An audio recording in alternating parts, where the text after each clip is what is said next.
CPM নেতার 4 লক্ষ টাকার রাবার গাছ রাতের অন্ধকারে কেটে দেওয়ার অভিযোগ উঠল সমাজদ্রোহীদের বিরুদ্ধে।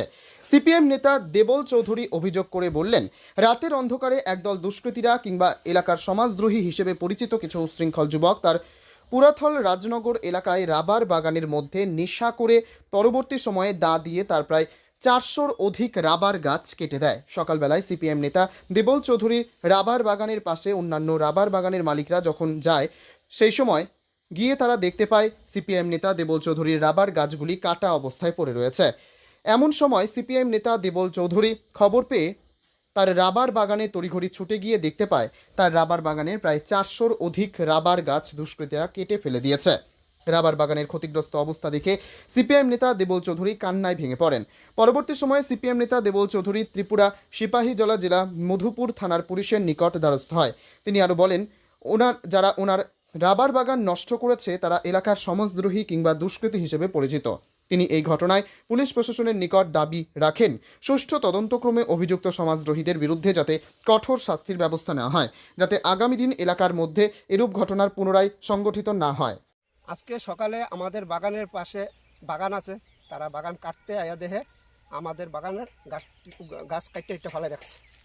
তখন তারা দুই বাগানের দুইজনে দেখছে, দেখে আমাদের বাড়িতে খবর দিছে।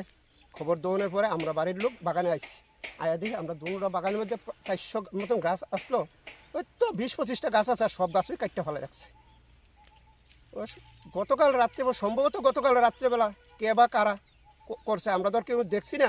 যারা করেছে তারা সন্ত্রাসী, আমি মনে করি তারা এলাকার সমাজদ্রোহী।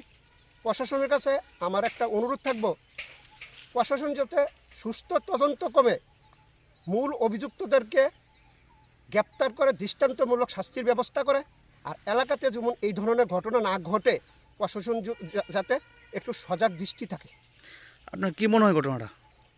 এখন মনে কি হইব, যারা করছে তারা তো এলাকার সমাজদ্রোহী।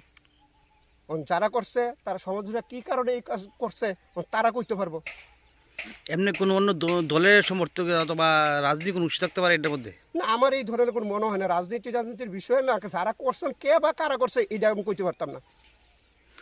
কোন জায়গা এটা? এটা পুরাতল রাজনগর। কেমন ক্ষতি হতে পারে? প্রায় 3 থেকে 3.5 লক্ষ টাকা ক্ষতি। থানা জানাচ্ছেন ব্যাপারটা? হ্যাঁ, থানা জানাইছি, থানার থেকে আইতে চেষ্টা।